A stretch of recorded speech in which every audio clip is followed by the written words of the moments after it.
Je suis désolé, monsieur l'honorable, d'avoir refusé votre enveloppe, s'il vous plaît. Parce qu'il m'a amené une enveloppe en pleines élections. C'est une tentative de tricherie et c'est la corruption. Et je refuse en République démocratique du Congo de lutter contre la corruption. Non, c'est non, enlevez votre enveloppe. Lakini sio kwamba mimi nalikuja kuletea ya envelope kwa sababu nakata pesa. Hapana. Mimi nalikuja kwa sababu sio siku tulisumbuliwa sana zaidi.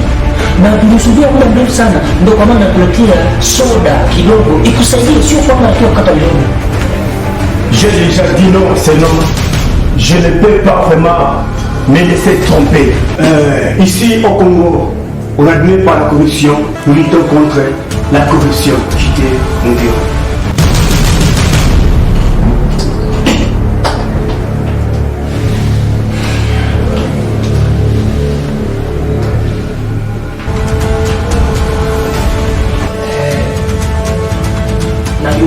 Hii bahasha inahusika na quoi? J'ai dit non, c'est non. Monsieur, je crois que vous n'avez pas d'oreille. Prenez votre enveloppe et quittez mon bureau, sinon j'appelle la police.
Mama, habari yako? Nzuri kidogo. Kuna nini? Mama amenituma ya kwamba nikae niulize amemwona kaka Ushindi? Maana iko shida na nyumbani. Tangu jana anaanza Manake Ushindi tokea jana mpaka saizi hajarudi nyumbani.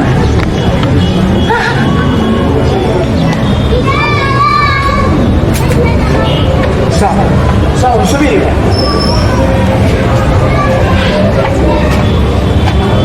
Hivi twende kwanza sasa kwa nini jana mkuja kuniambia hapa kwamba hayakujigani? ya kwamba iko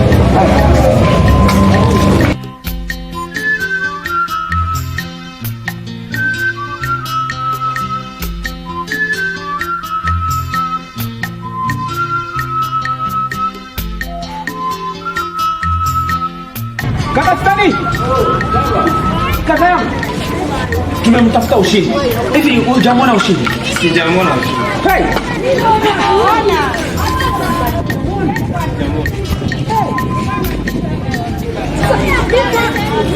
Mimi nilifikiria kwamba sometimes alikuja hapa kuangalia.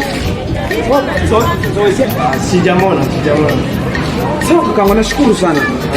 Tunaenda kwanza hapo tumwangalie kwanza kama tutamkuta huko. Haya kama. Lakini kama ukimwona mwambie kwamba sisi tunamtafuta sana. Okay. Haya.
Kuna nini kaka?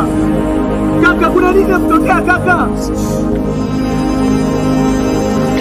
Kaka! Kaka! Kaka, kaka! Kaka!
Ushindi ndugu yangu. Kila siku napokwenda mwanangu, tunakwenda sisi wote wawili. Jamani, ni kweli ushindi mwanangu sasa. Ushindi hebu ni kweli mwanangu. Mwanangu. Ushindi mwanangu. Mama, ushindi. Mwanangu.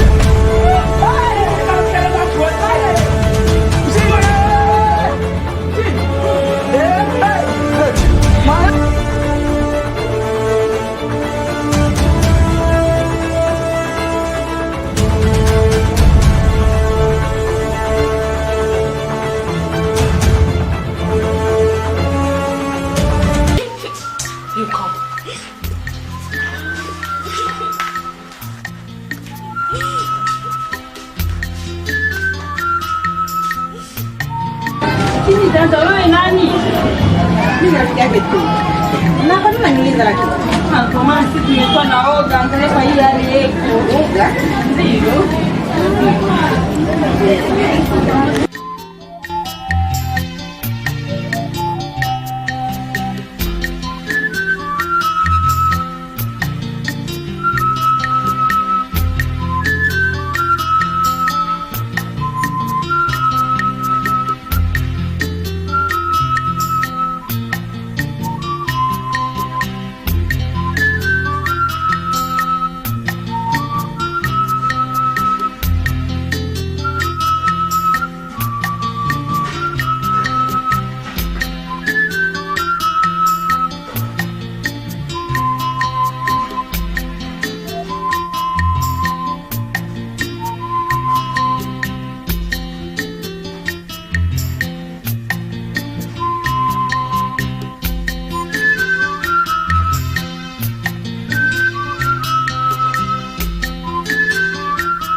Inamaanisha nini namtokea ushindi?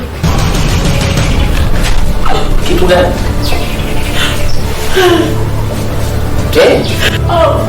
Kama unafaa au mbele Unaweza kunijali. Ndio baba. Unanielewa kama hujui. sikiliza baba, niko kama unapokea kitu tunapasha kujulisha baba neno hili, lakini unafika tu baba ndio kinamtokea ushindi. Okay. Kuna mpira sio kunyenyekea kitu. Kuna lazima utaikata na makini wakusaidie. Why? Sasa Naomi. Mimi baba sio unachota kidole cha sasa, mimi unachota kidole cha sasa. Sio unachota kati na wakati mimi sijui ndio. Mimi baba wapi katika mtoto mdogo. Naomi.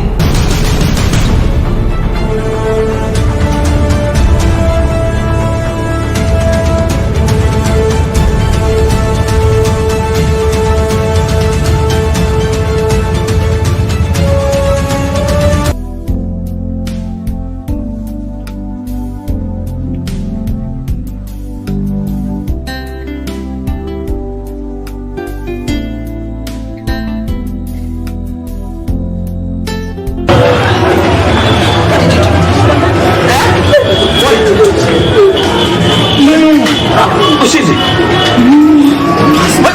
Ushizi. Ushizi. Ushizi. Please, ushizi.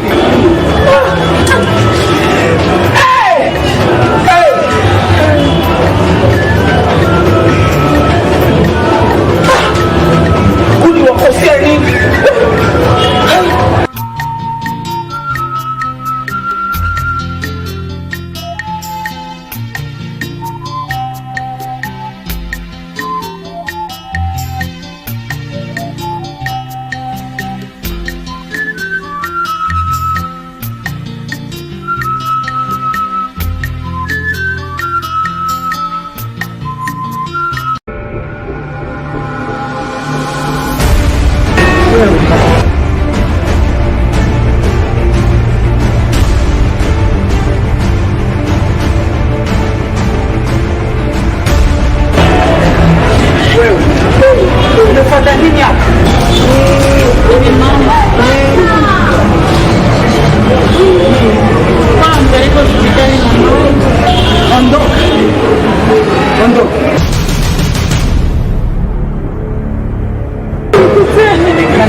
Mtoto wa Mungu. Na sio ondoka. Chacha na uondoka.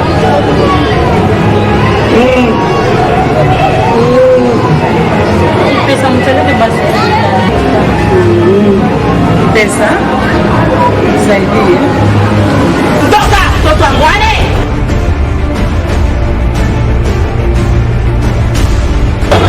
Pesa. Ondoke.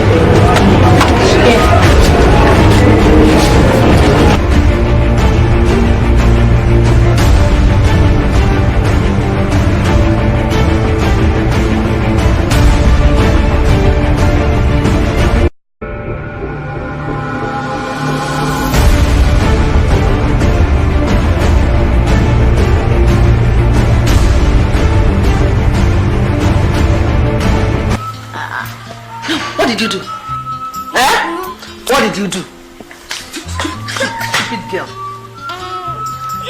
Bastard. You come.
Mama, nimefanya uchunguzi. tufanye uchunguzi ili nijue matatizo hili limetokea wapi. Mama, nimegundua kwamba Ushizi alitumia na majambazi. Wajambazi kwa mwanangu? Ndio mama. Mwanangu amefanya nini? Sijajua alifanya nini. Kitu ambacho tunachokuomba mama, tuwa makini. What did you do? What did you do? Stupid girl. Bastard. You come.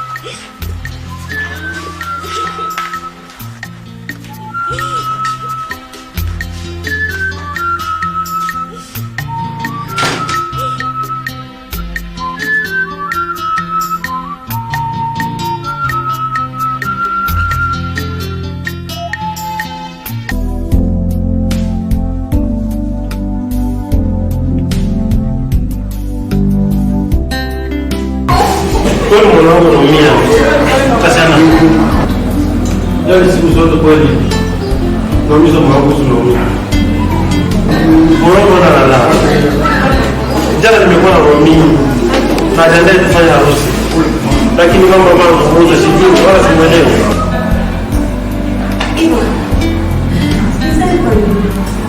Najua kama wana mpenda dada yangu. Na yeye pia anapenda. Mbona unaumiza moyo wako kila saa kila wakati? Eva, kwa hiyo unakuwa unaongea. Moyo wangu kaniuma sana. Na kwa nini? Elimu kama hiyo. Eva, usifanye hivyo. Sasa. Tunajua sisi pamoja kwa pamoja tunamshauri kwamba kama na huyo mwingine ambao mafuta moyoni, basi tunamjua nani mwanacho kweli na mtaji sana pesa yangu. Nimejiandaa siku zote tu kufanya harusi kabisa, vitu vyote tayari, watu wamejiandaa kusubiri kweli tunafanya. Ipo sikizeni wangu.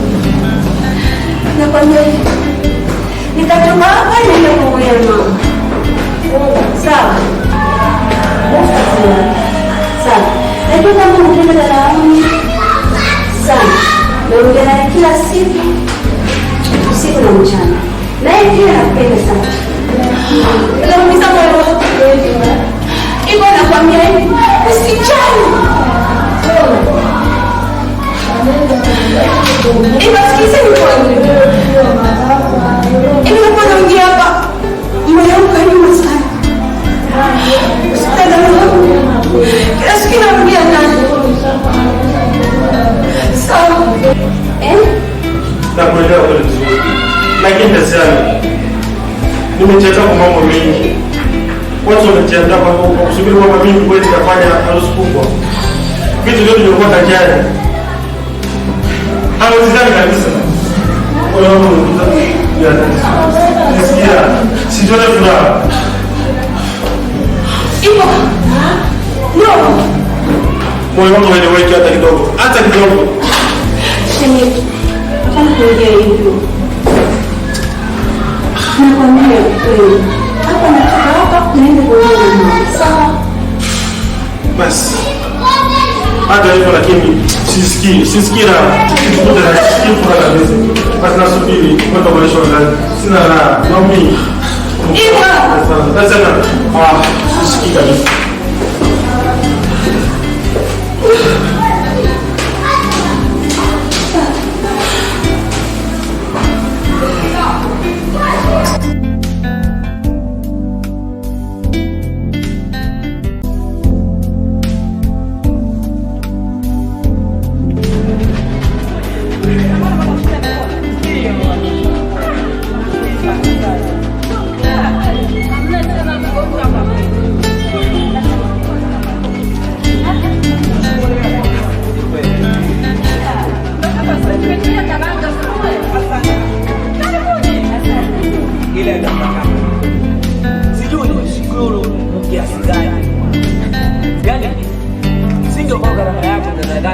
Ushindi ndio kwa baraka.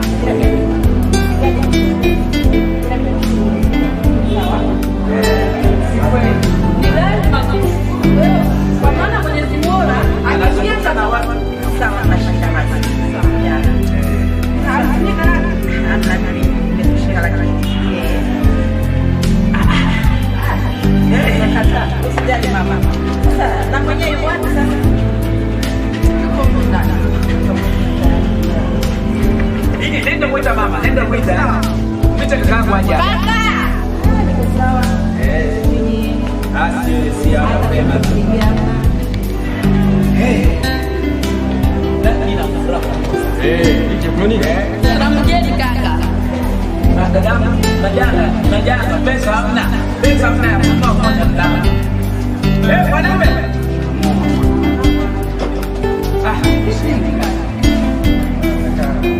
Hivi wewe unalala sana mtao. Kweli mchoka. Yuko ndani unapumzika. Unakaa pikipiki ya wapi? Wewe tulia. Hivi na watu wageni. Ndio. Karibu sana dada. Dada. Njoo dada. Hivi nakuzungumza mama. Kuna kwangu. Hivi nimekuwa hai. Huyu dada. Wewe dada wewe. Asante sana, kushukuru sana dada. Ya mashida. Ukweli.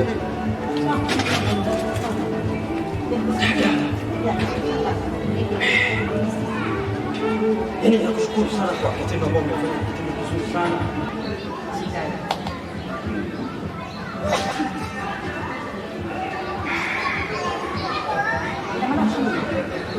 Kweli.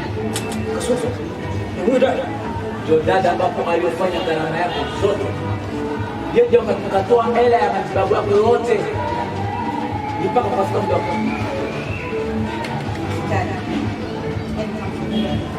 Sawa.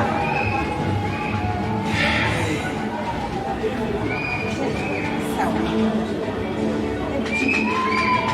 Mimi sawa. Kwa kweli sina ufahamu wote dada. Yaani kusahau kweli, kusahau kabisa, sifahamu. Ndio mara ya kwanza nakuona present hapa kwa mama, hadi sifahamu. Unataka kidogo? Hata kidogo. Ya, kwa sababu ya sherehe. Siku ya sherehe. Ya, sherehe ya yaani ninaona unamrudika vizuri sana sana. Yaani sijui kama pendeza tu lakini napendelea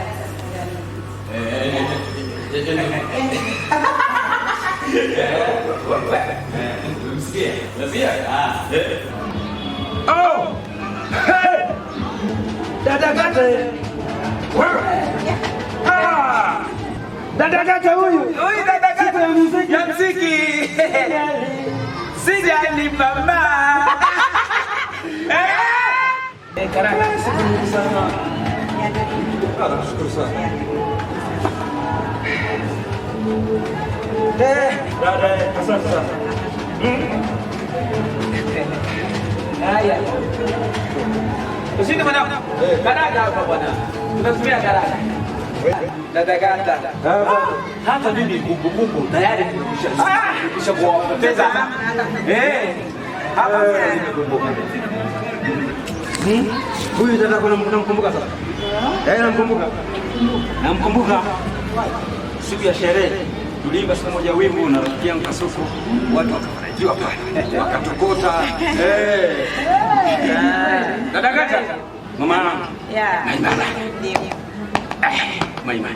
Nishakufahamu. Sisi na sisi. Dada mbona? Dada unaitwa nani? Oh, namkumbuka ambao siku mko naye huko. Dada Joyce. Sasa. Sasa.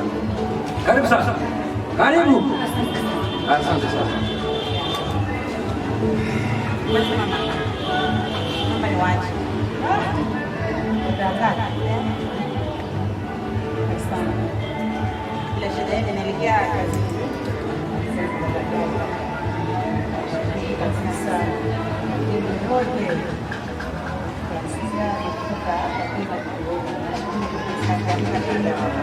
Hata mimi pia ninakupikia sana. Haikupikia wewe. Chers téléspectateurs, aujourd'hui c'est un grand jour pour la population parce que nous avons les honorables députés qui viennent déposer leur candidature aujourd'hui. Nous sommes en train d'assister, ils sont accompagnés d'une grande foule de la famille et ils sont là juste pour déposer leur candidature. Je passe le micro à mon confrère qui va essayer de parler en Swahili. S'il vous plaît. Haya, wandugu watazamaji, asanteni kwa kufuata kipindi chenu cha The Best Africa News, ambapo siku hiyo tuna taifa ya mabunge wanashindikizwa wanakuya kutia makandidatiri zao kwenye seni. Siku ya leo tunataka kidemokrasi. Hii ndio kidemokrasi ambao kinapoingia katika nchi yetu ya Kongo. Haya, baadaye tutaonana tena. Kongo ni yabo Michel naye ekone wafuata bali waziaka. Kongo ni yabo Michel naye ekone wafuata bali waziaka. Kongo ni yabo Michel naye ekone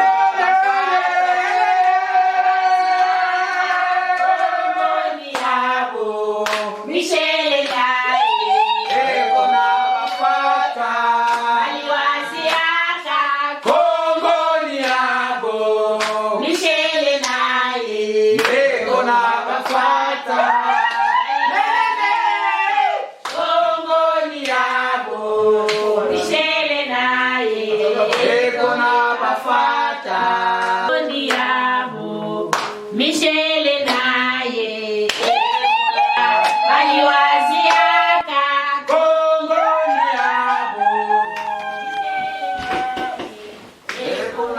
Soyez les bienvenus, monsieur l'honorable. Prenez place, s'il vous plaît.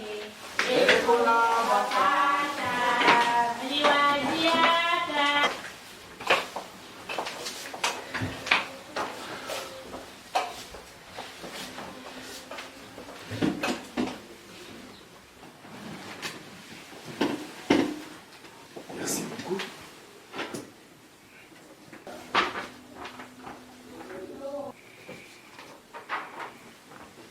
Tout est déjà rempli, posez juste votre signature.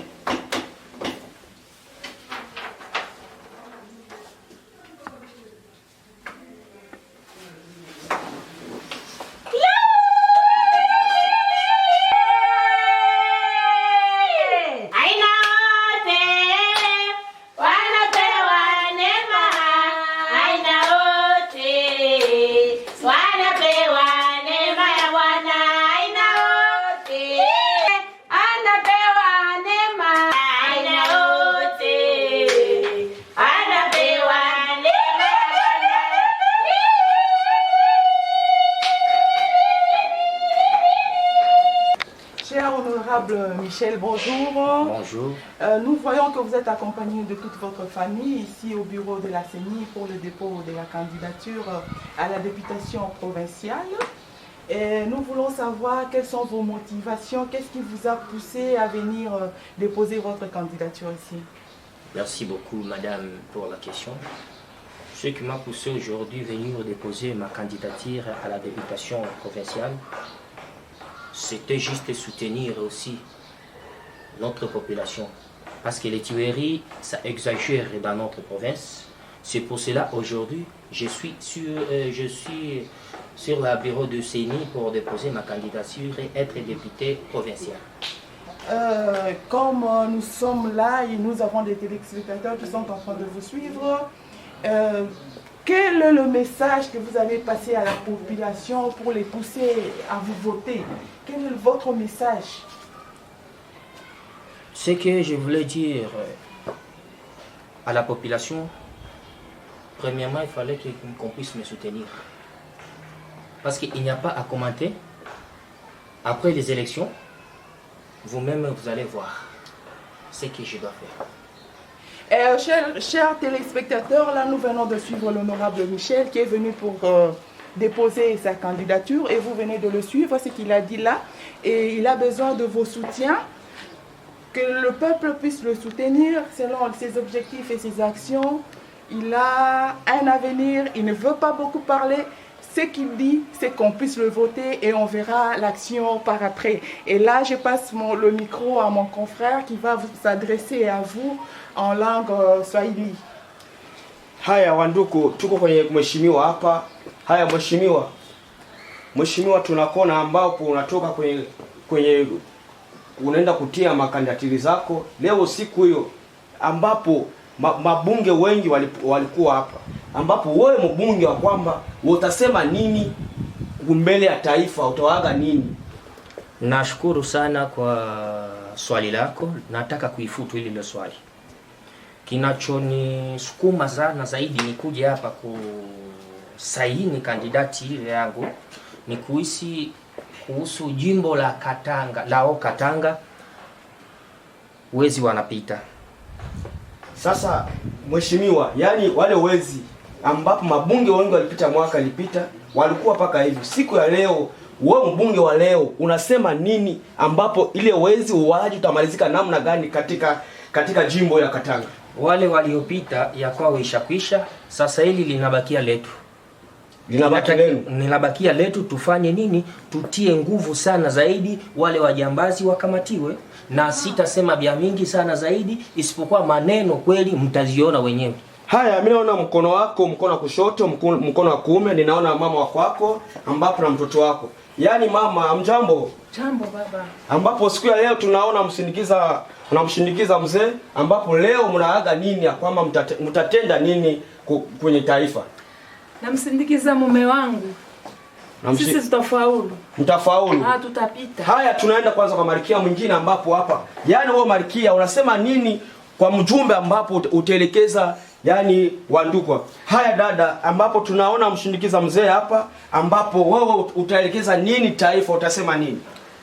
Mimi naitwa Princess Naomi, pamoja na babangu tutaweza tu. Haya, wandugu watazamaji, nini wenyewe mnasikiliza kwamba hao mabunge wetu wataweza, ambapo kidemokrasi haki wiki kinaingia. Nini ushindi kwanza, nashukuru kwanza kwa ujio wako, katika ujio wangu. Ndio. Asante. Mpendeza mfurahi. Umefurahi? Sawa, nisi mrefu zaidi. Hivi ushindi, kwa upande wako unaonaje kuhusu siasa hapa kwetu nchini Kongo? Kuhusu siasa dada yangu, imeendelea kuwa vizuri sana. Unajua tumpe bahati sana rais wa sasa. Tumsindikize sisi watu, tumsindikize, unaona? Yaani siasa imeanza kuwa vizuri kabisa. Tunawachia kwanza wafanye siasa yao. Ni kweli. Sasa unaonaje wewe pia kumgombea? Mimi? Ndio wewe. Dagata. Unaanzaje kuniambia hivyo? Mbona unageuza kuzungumza kwetu na kugeuza tu mara moja? Kwa unafikiri kwamba maisha ambayo mimi ninayo hatuna hata chochote? Naangaika kweli shoto kulia na kwenda. Na kushukuru sana. Lakini ushindi. Hata siku moja Dagata, nakataa usinipige hata siku moja. Umeniita hapa, yani hata siku moja nakataa. Ushindi. Hebu sikiliza. Na kwa nini unakunyambia hivi? Nakwambia dada yangu usinipigie tena, nakuchukia tena. Umenichukia? Kwa sababu unipendi maisha yangu maskini mtu. Mimi nakwenda. Hata siku moja nakwambia kweli. Sasa ushindi na kwa nini? Usinipigie simu nakwenda. Yaani unaniambia mimi nakuchukia. Lakini mimi ndio mwanangu si mbaya kwako. Sawa? Ushindi. Hebu basi tulia. Sijui mtu ameenda kwa. Asante. Hebu subiri kwanza. Ushindi. Hebu subiri mbele basi na gari. Nimeshawahi kutembea kilomita na kilomita. Uniache, nitakwenda. Hii vitu vya watu acha. Muogo hii.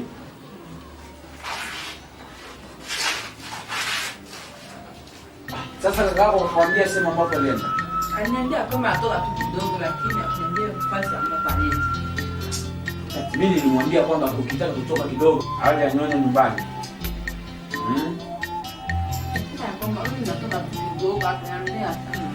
Sasa toka alipoenda mpaka saa hizi hajarudi. Apite nyumbani kuniambia. Sasa mbona umefanya hivyo? Niumee kwanza muogo mama. Ulifanya vizuri sana kwa kufanya muogo. Ulifanya vizuri sana. Mwanawe? Umerudi? Suku. Bwanangu. Uko hapa? Niko hapa na mdogo wetu Lidi. Sawa. Lidi. Hivi mama uko hapa? Ameondoka. Umeondoka? Haya, sawa. Hivi vizuri sana wakuta wote. Unajua nini? Huyu dada Gata huyu, unamchukia sana. Amenialika kwenye lunch huko, tuliona kwenye lunch. Unaona? Wazungu pale wakaniona kunipepea. Unaona sasa? Hakupeleka lunch? Akanipeleka lunch pale baba. Sasa amefanya kitu gani cha ubaya? Unajua nini? Kitu ambacho kimenishangaza sana. Kwa hali yangu ambayo ninayo hii, umaskini mtupu huyu. Kaniambia mimi nigombeni kwa mbunge. Nitawezaje? Wapi utakuwa mbunge? Wapi utakuwa mbunge mimi? Hivi Kakwambia nini? Mimi nikagombea mimi hapa Lubumbashi nigombee. Nikuwe nani hapa? Hivi ndugu yangu, jambo la kugombea jambo zuri sana. Jaribu kwanza bahati yako. Sasa hivi mnashauri nini? Lazima ujaribu. Yeye mwenyewe Dagata kajua maisha yetu hapo. Sasa nijaribu. Anajua mwenyewe. Wewe mpigie simu mwambie kwamba dada unisamehe. Na mwambie kwamba dada niko tayari. Alo. Ushindi dada Gata. Nasema hivi. Dada tusameane. Wakati ulikuja kusameana, tusameane dada. Niko tayari. Unanipata? Aya. Utanunulia koti?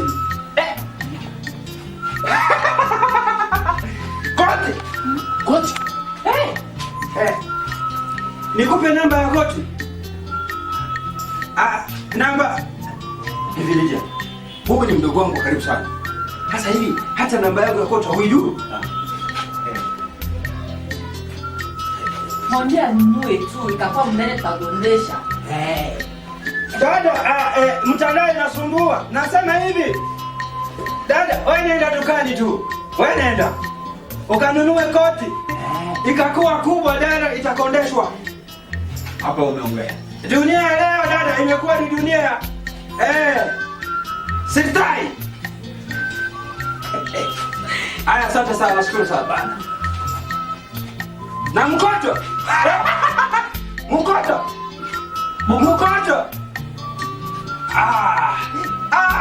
Dada wewe utajua wewe, haki ya Mungu utajua. Nikupe na namba ya mkoto. Na haya subiri, hii nakupa mara moja, hii nakupa, inakuja mara moja, hii nakupa hii mama. Hii inafika hii.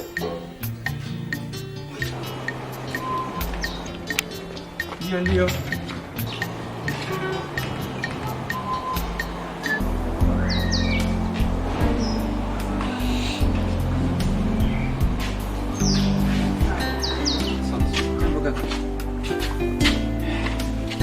Asante. Yes, madam. Nilikuwa nimetoka na jeni. Yes.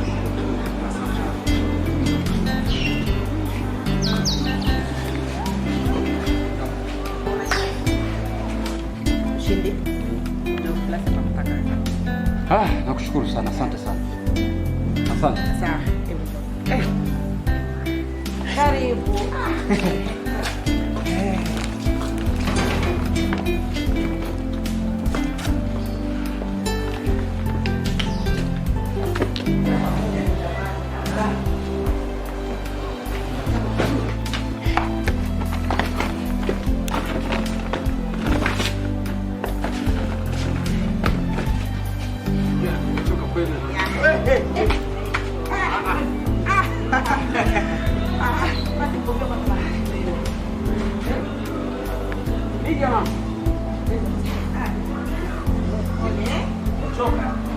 Haya. Basi hapa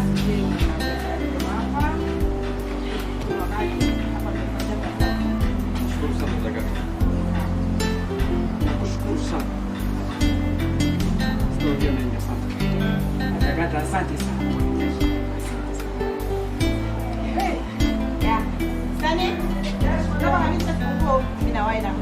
Sawa. Tunashukuru.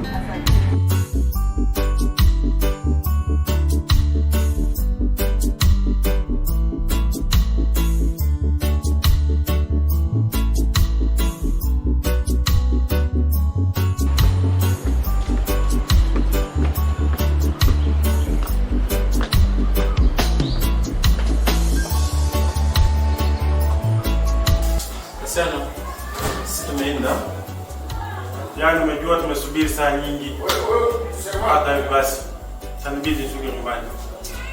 Tunakaa saa nyingi tunazungumza. Basi kwa hiyo kabisa mimi nashukuru. Sawa, tasema. Tutaonana baadaye. Tomorrow.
Lakini kitu kimoja nataka kusema hivi. Dada, tunakushukuru sana. Ndio huko tunapotoka ni mbali sana. Na hivi nimekuwa hivi kupitia wewe kwa bahati. Ila nasema asante sana kwa niaba ya familia pamoja na mamangu. Ndio. Yaani sio nishukuru mimi. Na kushukuru Mwenyezi Mungu. Eti. Ndio sababisha sio mimi. Yeah. Tena leo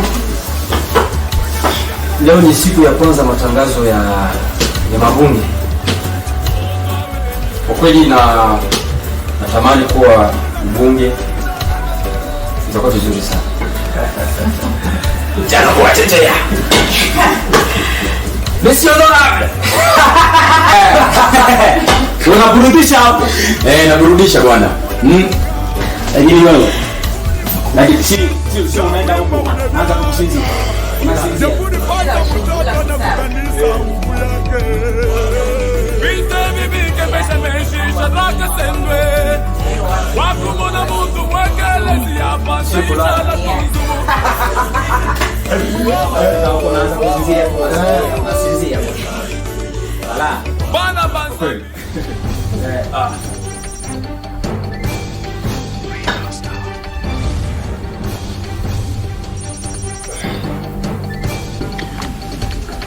Bonjour mesdames, mesdemoiselles et messieurs.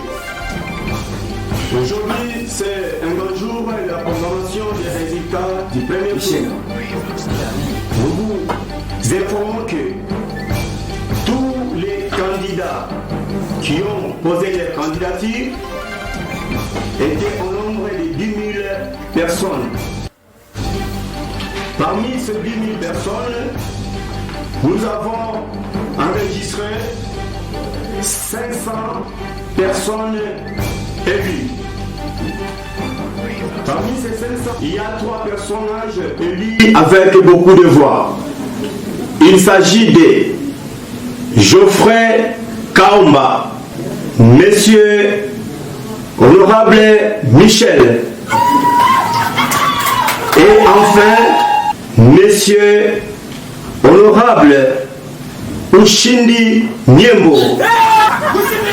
Parmi ces 3 personnages, l'Assemblée aura voté les gouverneurs de votre province. Je dis et je vous remercie.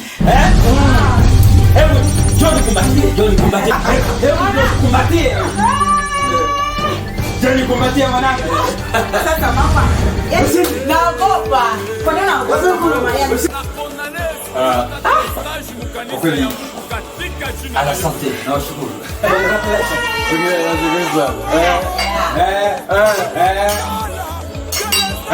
Choice. Maombi yamefika kweli. Usini mwanangu. Yeye ndio mwanangu. Yuko mbunge.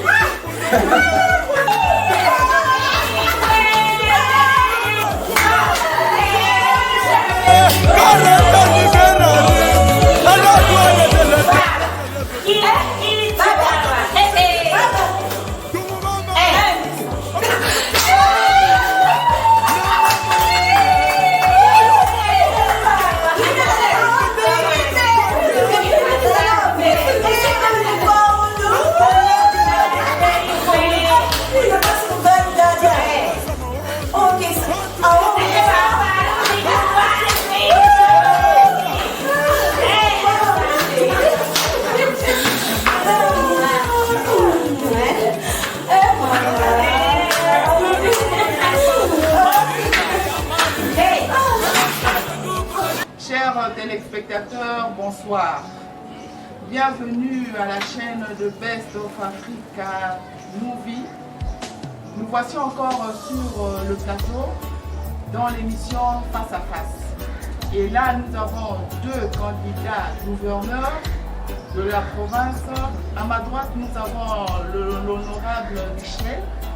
Et à ma gauche, nous avons l'honorable Ushindi. Ils sont là pour essayer de nous présenter leur projet de société, qu'est-ce qu'ils vont faire après l'élection, s'ils sont élus, qu'est-ce qu'ils vont améliorer dans le chef de la population de notre province. Et sans plus tarder, bonjour monsieur l'honorable. Bonjour. Nous vous avons invité ici sur le plateau afin de connaître un peu votre champ d'action. Si vous passez à la tête de la province, qu'est-ce que vous verrez pour la province? Qu'est-ce que la population peut attendre de vous? Merci beaucoup. Premièrement, je vais récupérer mon argent que j'ai dépensé pendant la campagne. Quand vous dites de récupérer l'argent que vous avez dépensé pendant la campagne, c'est-à-dire que vous ne voyez pas l'intérêt de la population. Ndio. Ya kwanza nalizungumza juu ya kurejelea makuta yangu nilifanya nao kampeni. Kwa sababu aliyepoteza ni mimi. Kwa nini ulipoteza? Nalifanya kampeni kuhusu population in chakula na nigombee kuwa gavana wa jimbo. Sasa kitu cha kwanza nitarejelea kwanza makuta yangu ile nalifanya nao kampeni. Yaani taifa inabidi nao pia ikule. Sasa wewe kama unakula peke yako, taifa linatakula nini? Ni kweli swali yako unaniuliza mzuri sana. Unasikia? Kwa sababu mbele la kwenda kutengeneza kwa jirani yako utaanzia mwenyewe nyumbani kwako. Hauwezi kwenda kwa jirani kabla nyumbani yako ina njaa. Sawa? Mbele mwenyewe nitajianzia, alafu ndio naenda kutafuta population. Yaani mzee Michel, yaani wewe umesema kwamba utaanzia kwanza peke yako mambo yako, ambapo ndio yako. Yaani wewe na taifa yako uliwaaga kwamba utawafansia vitu vikubwa. Hapa wewe unachukua franga yote unakalia. Lile neno litakuwa baadaye. Kisha mimi kumaliza maneno yangu ya nyumbani kwangu. Siwezi kwenda kuhudumia kwa jirani na wakati nyumbani kwangu hakuna chochote. Yaani mzee Michel, yaani rais wetu wa Kongo ambao yaani alisema kwamba cha kwanza taifa, Felix Antoine Tshisekedi Tshilombo ambapo alisema taifa. Taifa ni nani? Taifa ni wewe na mimi. Sasa wewe kwamba unasema kwamba wewe huwezi kutumia taifa. Sijakanusha kauli ya rais wa Jamhuri ya Kidemokrasia ya Kongo. Sijakanusha kauli yake, lakini mwenyewe nazungumza kwa niko wazi katika maneno yangu. Narudishia tena na nukuu. Nitaanza nyumbani kwangu kwa sababu njaa ndio inaanza, alafu naenda kwa majirani ama kisha taifa linakuwa baadaye. Haya wandugu waliofuata mahali popote mlisikia jinsi mzee Michel amesema, yaani tunamkabidhi yaani mzee wetu yuko hapa naye pia atasema. Kwa mara hiyo nipe kwanza nichukue peke yangu. Chukua mzee. Nashukuru sana kwa kunipa sauti. Nini wewe mnajisikia? Tunasikia. D'accord. Je voulais vous dire ceci. Vraiment, félicitations mon président de la République, Félix Tshisekedi Tshilombo Antoine. Vraiment, félicitations mon président de la République. Donc, je dois accompagner les actions du chef de l'État de la République. Je confirme. Président de la République démocratique du Congo. Asante sana, kitu kimoja napenda kuambia, unajua tutachanga na Kifaransa Hamna shida. Merci beaucoup pour la question. Premièrement, je voulais vous dire ceci. Je vais commencer par vous dire qu'on ne fait pas la politique pour créer la guerre, mais on fait la politique pour sauver le pays. Messieurs les journalistes. Merci. Kipindi nitakuwa governor, kitu cha kwanza nitagombania na mambo ya kabila. Mambo ya kabila, yani kabila ambapo nao huwa nchi. Okay, na kwangu mimi nitatembea kwenye njia mwenyewe alinitangulia mbunge wa kwanza Charles Mwao Kikoko. Nafikiri kwamba alikuwa akipigania sana mambo ya kabila. Mambo ya kabila inafanya nchi yetu irudi nyuma. Unaona pale bwana? Ndio tunaona. Okay. Tukikuwa na upendo na wale wanagawanya taifa ni wale wanafanya siasa. Unafanya siasa ya kugawanya taifa sababu ya kuleta ugomvi. Lakini mimi nitakuwa governor. Kabila yote nitafanya kazi. Sawa? Nakusikiliza. Kwangu mimi sitakuwa na mchaguo wa kabila fulani hapana. Kitu cha kwanza nikikuwa governor nitafanya watu wote wasogee, wapendane. Tukipendana yale ndio imekuwa magonjwa ya nchi yetu.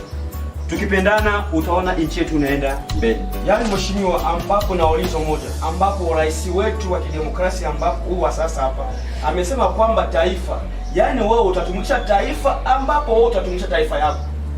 Yes.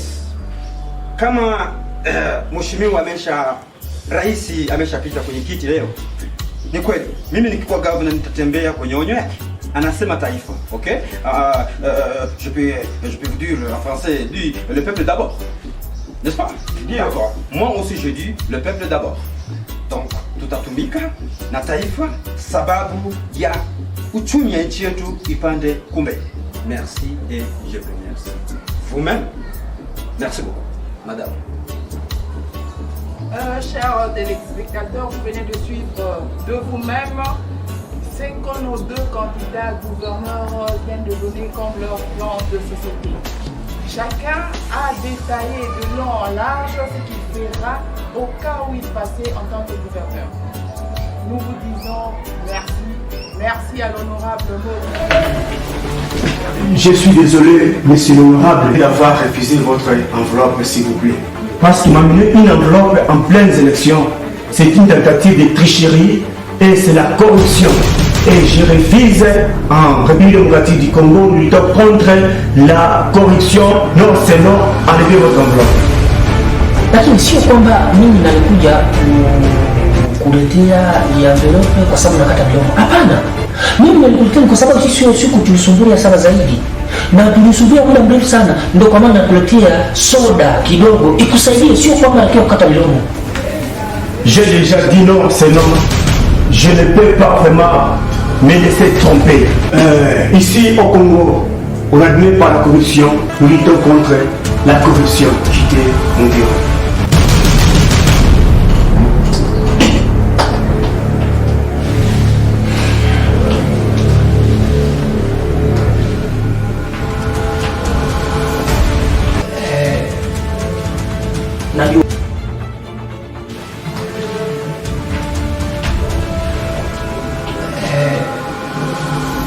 Najua hii bahasha inahusika na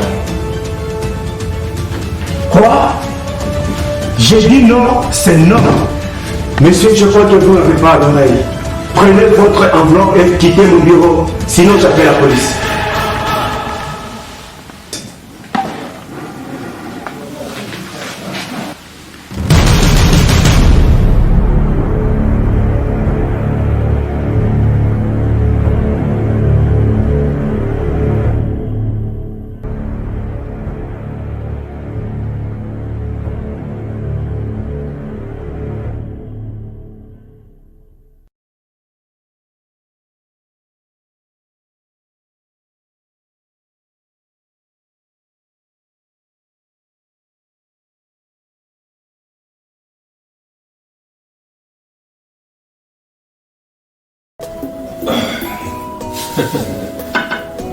Mama,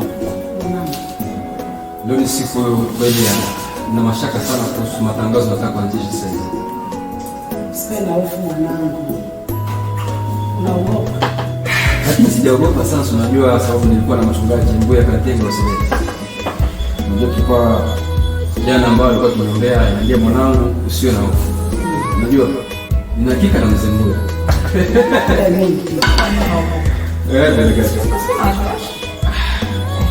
Unajua pia Katenga mambo ambayo anazungumza. Amina. Namwamini sasa. Yaani mpaka sasa ndio nene sijafika Kasuku. Hata kabla. Sasa barabara. Sasa hivi. Asante sana. Asante. Sasa hivi tu. Tunakuzungumzia. Sasa. Letu. Heshima yako. Asante mwanangu. Mama. Habari zako? Safi. Karibu sana. Nashukuru. Nimeona kwamba nilikuwa nifikiria kwamba nimechelewa. Yaani sasa hizi na mama. Tunamwongea kwa sasa hivi. Samani yani. Ulete kinywaji. Ile nimeona kila mtu na glasi mikononi. Sasa hivi mama yetu hapa nanga. Mimi. Surprise. Nimeona mama. Kulia mama. Sasa tu. Nimeanza. Niweza kuchelewa.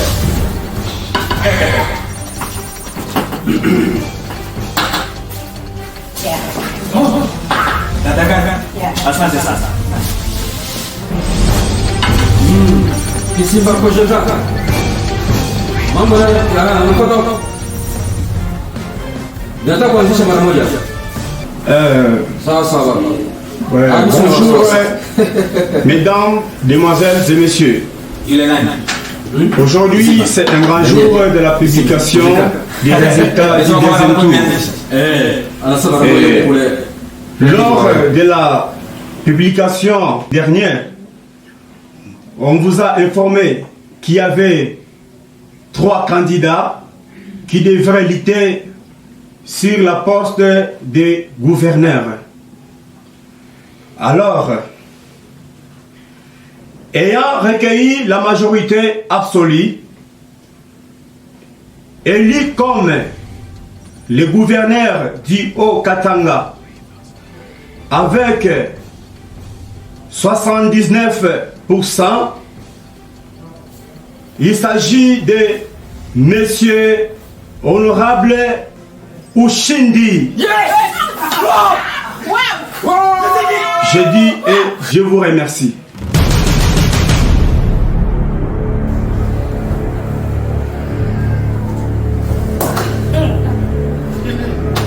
Igor ameshindwa.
Come on, stand up on your feet and say, we testify, we celebrate. All you've done, Lord, we give you all the praise. Oh, we testify, we celebrate. All you've done, Lord, we give you all the praise. We testify, we celebrate.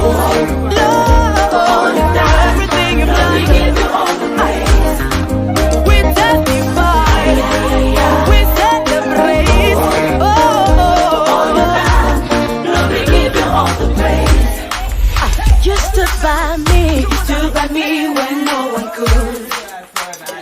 I'm gonna say you are the love. You are the love that never leaves.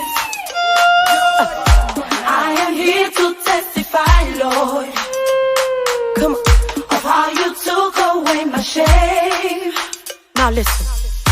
You make something out of nothing. Hey, I can't deny your love for me. I can't deny your love for me. I'm in a lost for words. I'm in a lost for words. Life is not the same again. We testify.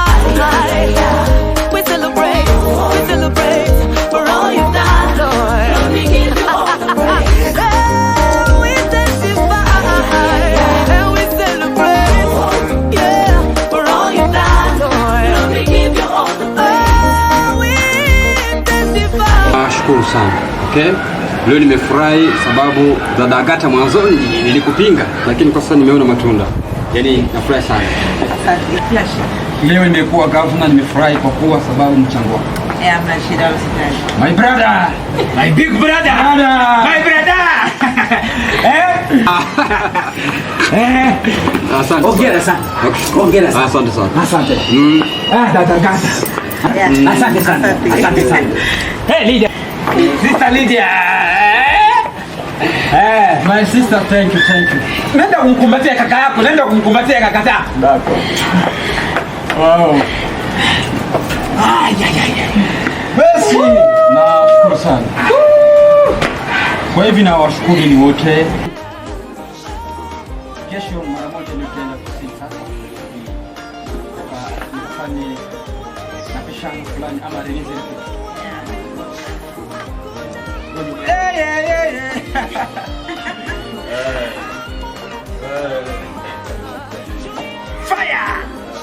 Fire. Be strong, mwanaume. Simba. Fire, thank you. Anyway, everyone. Leta. Asante wapendwa wangu, ni kipindi Kionka The Best kimeanza. Hapa tuko nyumbani kwa Mfalme Michel. Tunasikia kwamba mauaji yanatoka nyumbani kwa mfalme. Kwa bahati mbaya mfalme hayupo, kwa lakini kesi zitaanza kesho. Haya ni kipindi chenu cha kila siku. Haya, asante kwa heri. Tutaonana. Haya wale watazamaji wote wanaozungumza, haya tulie, tulize kama ni kweli. Wewe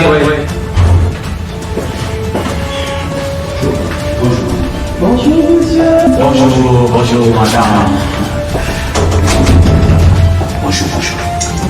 Non, je vais très bien à la classe de vie. Ah, ok, nous aussi ça va. Ok. Haya mheshimiwa, asante kwanza kwa kutokea kwenye ofisi yako. Asante, nashukuru. Sisi ni watangazaji wa The Best Africa News, ambapo tunakuja ambapo watu wanasema ambapo wewe unamtia ndugu wetu Michel kwenye gereza. Yaani ni kitu gani unafia? Okay, asante sana wanajarida. Nataka kuwajibia watu hivi. Kuhusu kumkamata Michel Edija, sio jambo la fitina, sio mimi ni Edija kazi wake. Yale ni dhamani nimekwisha kupita. Watu wanasema kwamba isipokuwa wewe ulikuwa haujapata kazi ambapo ya kisheria, ulikuwa na vizuri ambapo kwa nini unapata kazi ya kisheria kwa lakini ndugu yetu amefungwa. Michel Edija amefungwa. Sio Kasuku amefungwa. Lakini Michel ndio amefungwa.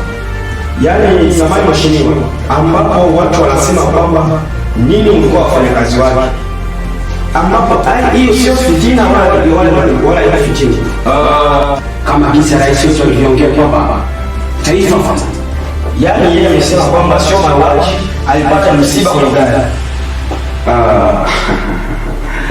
Okay, kesi mwana jarida ninataka tukujibie hivi.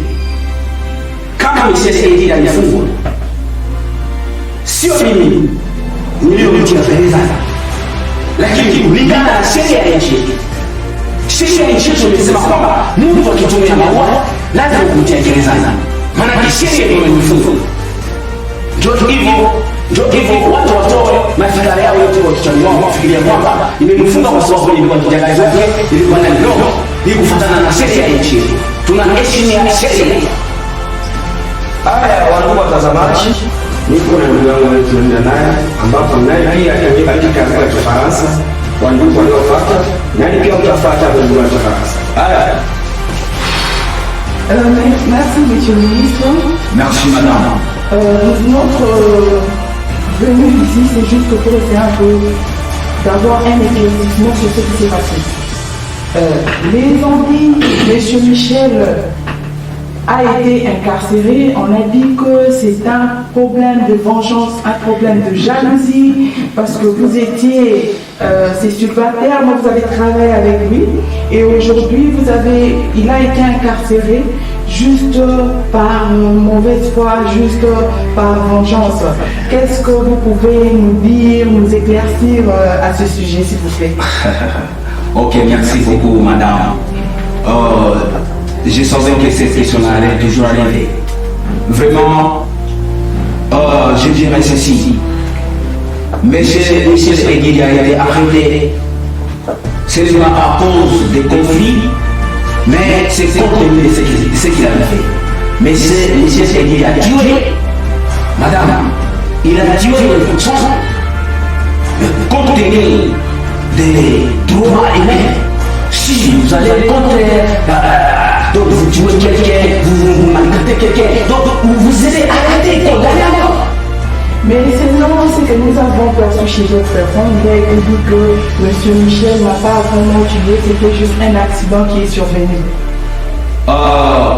D'abord, en droit, on défend des battre ou de juger sur quelqu'un, c'est déjà hors de la loi.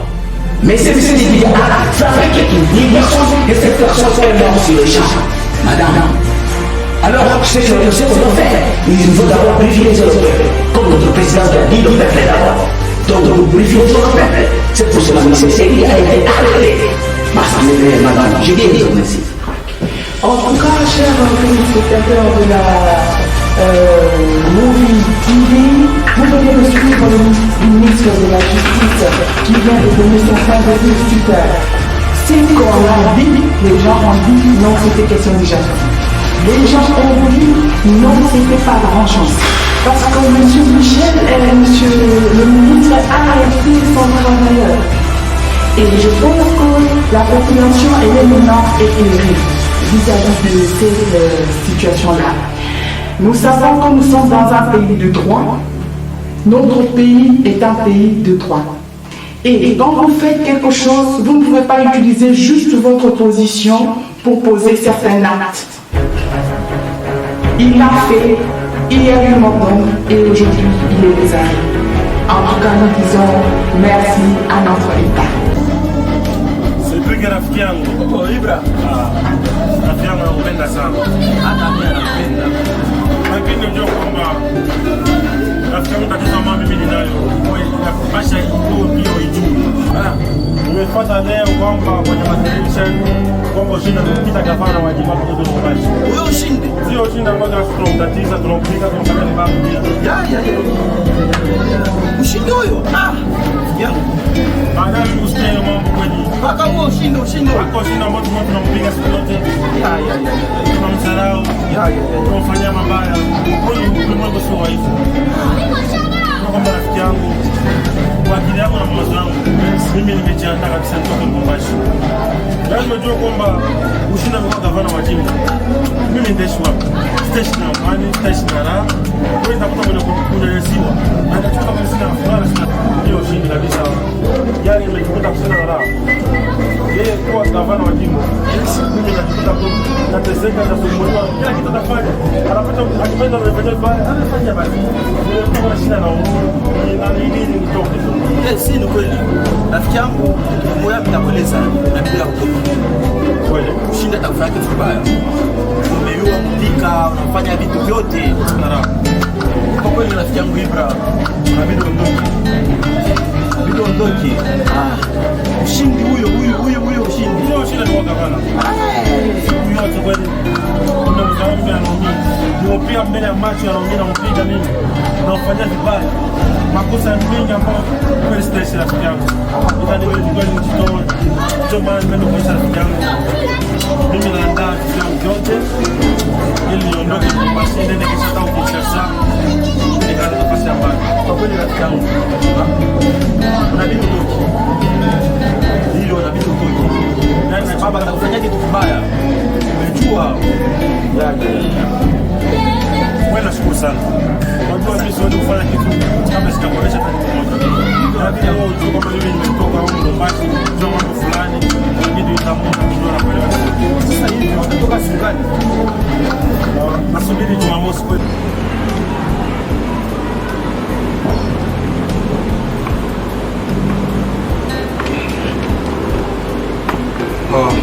Lydia.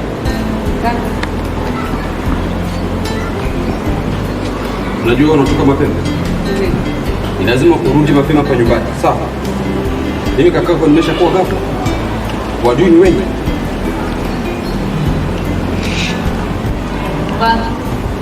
Unasikia lakini? Sawa kaka. Unasikia mama?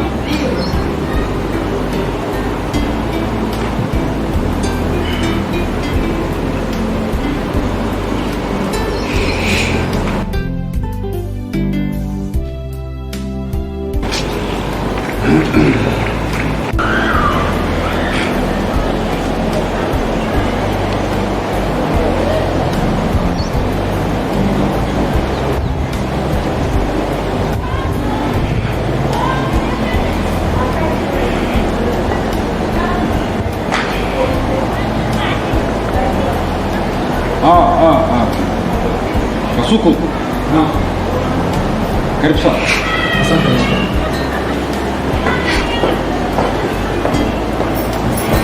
Welcome. Thank you.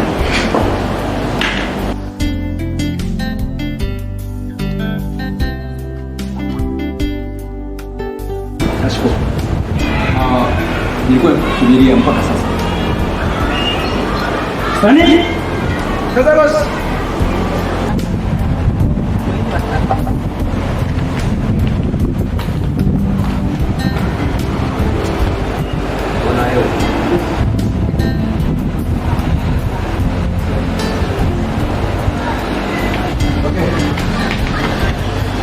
Gari kwani wengi sana kwa kufuatilia mazoezi. Kwa maana sipati kama hapo mtakoba kusimama.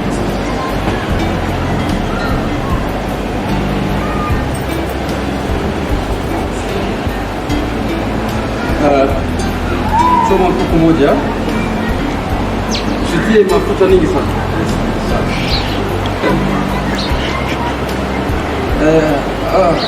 Stani, boss, na mafuta usiongeze nyingi sana. Yes. Tia chumvi kidogo tu ya kwenye sawa. Yes, boss. Sasa unajua Tarajali umeshakuwa waziri. Nimekuja kwa sababu nikupe halmashauri kichwa. Kuna mambo fulani ambayo nimesikia ya kwamba waziri anayehusika na mambo ya sheria unafanya ubaguzi. Kwa nini? Maendeleo ya nchi yetu ni lazima tuache ubaguzi, mambo ya kabila, tribalism. Nchi yetu tena namna gani? Tuache tribalism, tupendane. Sisi wote ni Wakongomani, sisi wote tunaishi sehemu fulani. Sasa kwa nini unaanza kuchagua mpaka wale wa kabila yako? Kwanza kwa heshima yote, nimejua kwamba watu wanaongea kulingana na mambo kwa nyuma. Nimefikiria kwamba ni kuhusu mkamata huyu Michel. Watu wanatia mambo mbaya kichwani mwao, wamefikiria kwamba nilimtia Michel Edija mahakamani, wamefikiria kwamba mimi nimefundisha fitina kama nimefanya ubaguzi. Sijafanya ubaguzi. Mimi nimejua kwamba naheshimu dharura ya nchi na kila kitu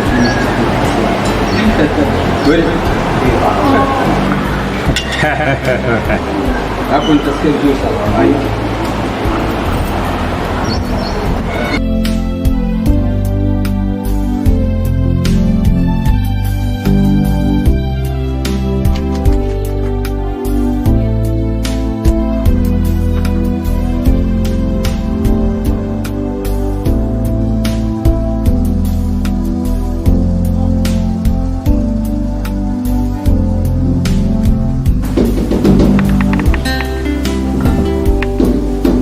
Yes.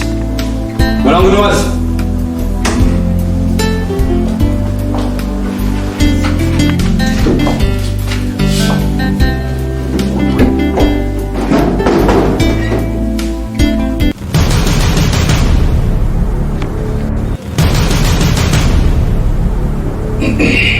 Naomi.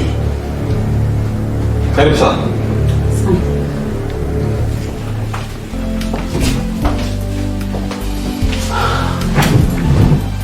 Naomi, siku nyingi sana. Iko tu. Unasema kweli? Okay, nashukuru sana. Sasa matembezi yako unasemaje? Ya, nimekuja kunisaidie. Nina tatizo. Mbona unamtupa baba gereza na kupenda na kuendelea kupenda baba wewe mahakamani? Hebu sasa nikwambie, Naomi, mimi ni gavana. Kama nimekuwa gavana ni kwa ajili ya watu wengi sana. Swala ya baba yako mzazi, unaona, sio mimi ushindi nyembo.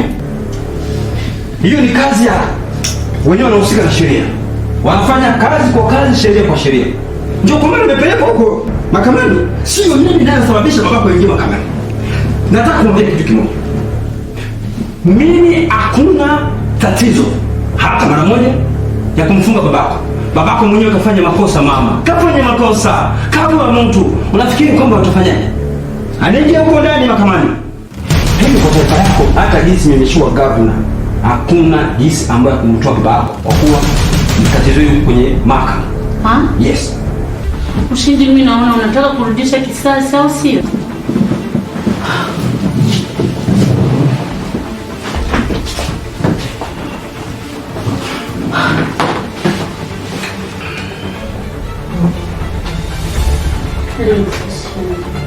Sifanyi hivyo.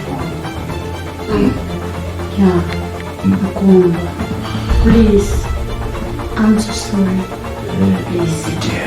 Tena siku hizi unakaa mrembo kabisa. Mtoe babangu.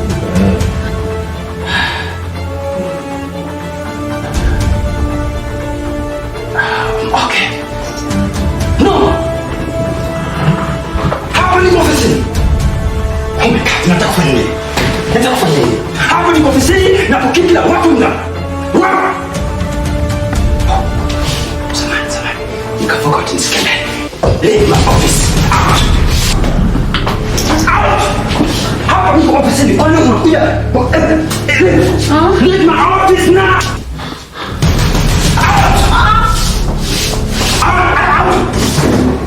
Go! What? Where?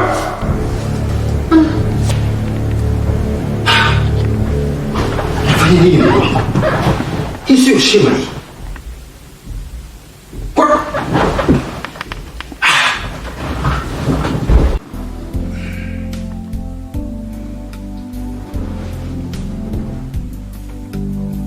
Halo mzee.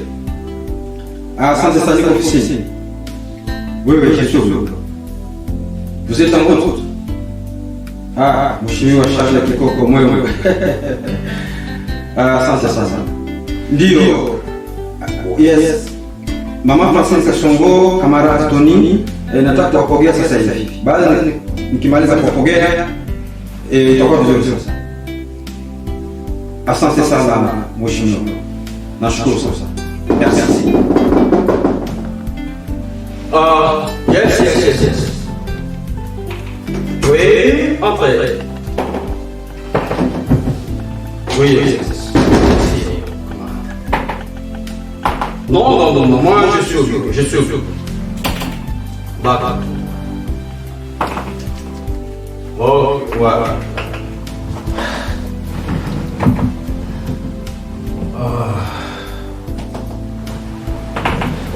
Bonjour, c'est Oui.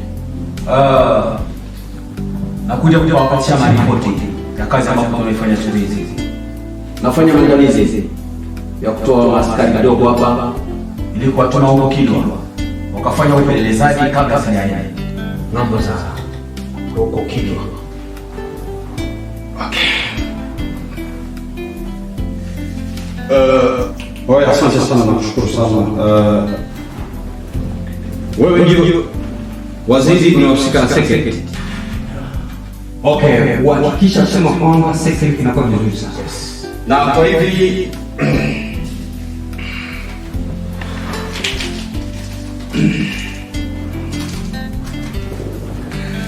na hii hapa ni pesa uifanyie kazi. Hakikisha magari ya polisi, magari ya polisi kote ndani. Sasa tuifanye kazi kwa kazi, hatua kwa hatua. Sawa? Sawa. Na kitu ambacho nataka kuambia kuongezea zaidi. Sawa? Unapokwenda uhakikishe kama unafanya kazi yako vizuri sana. Sawa? Yes. Okay. Gari za askari na hakikisha kufanya kila kitu. Na hapa tunabaki tu, nilikuwa tu nimtie munipe uhuru wa kwenda na kufanya kazi. Hiyo kwa maana nilikuja kuwafasilia kila kitu. Okay, sawa. Usijali. Kwa kuwa mara moja na hapa nishakuwapokea hao huko nakuja. Kamarad moyo mshariki huko. Niko nakuja sasa hivi sababu ndio mshahara wangu. Alright. Tuzungumze naye, tujue kisa ambacho tutafanya, tukisha kupewa ripoti tukishasha. Okay, anyway, everything will go. Vitu vyote vitapita vizuri sana. Nashukuru sana.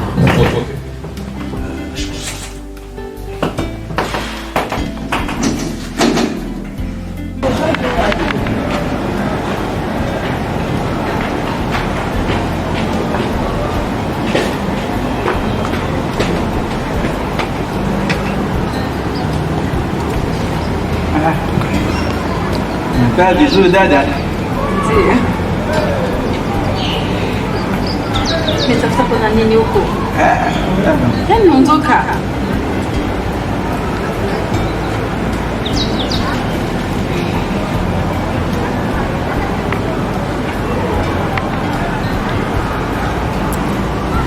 Kuna nini? Sasa gari imeingia hapo. Angalia kwenye yangu. Yes.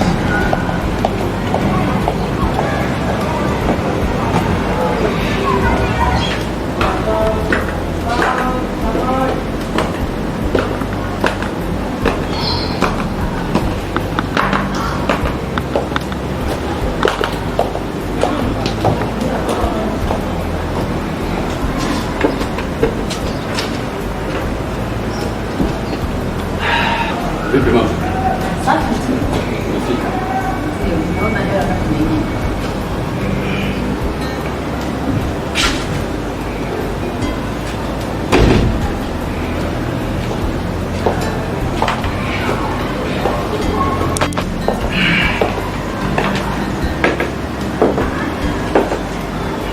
Kaka, lazima tuzungumze. Lydia. Kaka, Mambo yako yote haya. lazima tuzungumze, nina haja ya familia.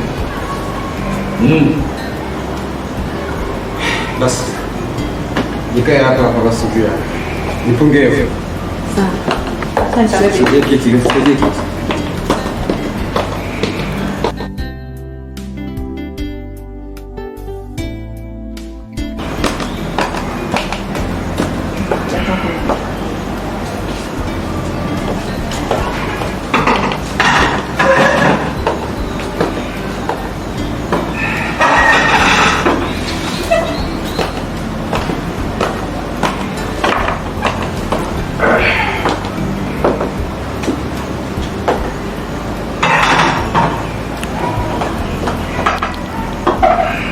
Basi ini.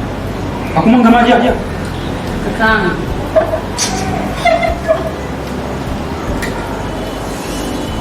Lakini nasikia watu wamezungumza ya kwamba una roho mbaya kaka. Na kwa nini mmemkamata huyo Honorable Michel mmemweka mpaka gerezani? Lakini kaka, usisaulike ya kwamba sisi ni Wakristo. Kwa hivyo mimi sasa ya gabu na kaka yangu, unanipasha ubadilike na usaidie kila mtu kaka yangu. Hey. Lydia mdogo wako. Kaka. Mimi sijaona kosa ambalo nimefanya. Michelle amefanya mauaji, anaua mtu tu, mahakama lazima ifanye kazi yake. Mimi niko chini ya sheria. Sheria ikikuu ikisema kwamba Edija hana na tatizo, hata baki huyu.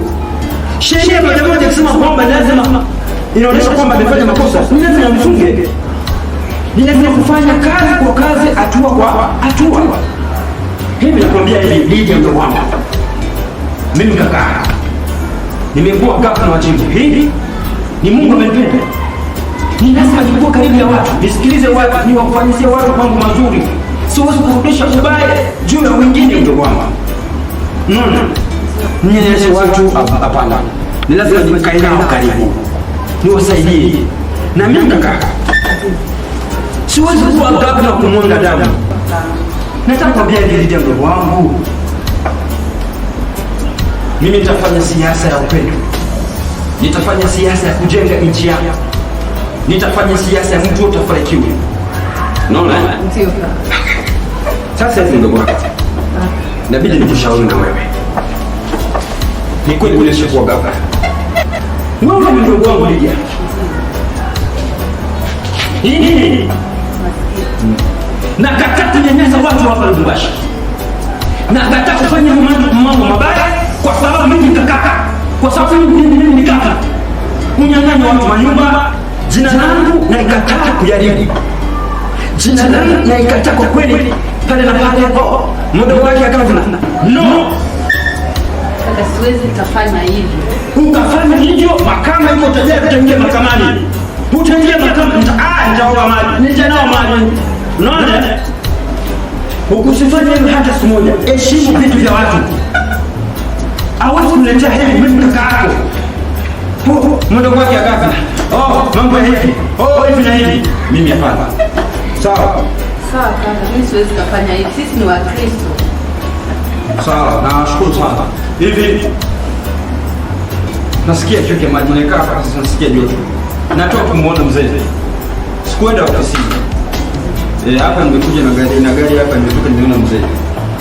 Na hivi tunasema hivi, muda si mrefu mama atafika. Sawa. Ndio. Mama atafika kwa kweli, tunamko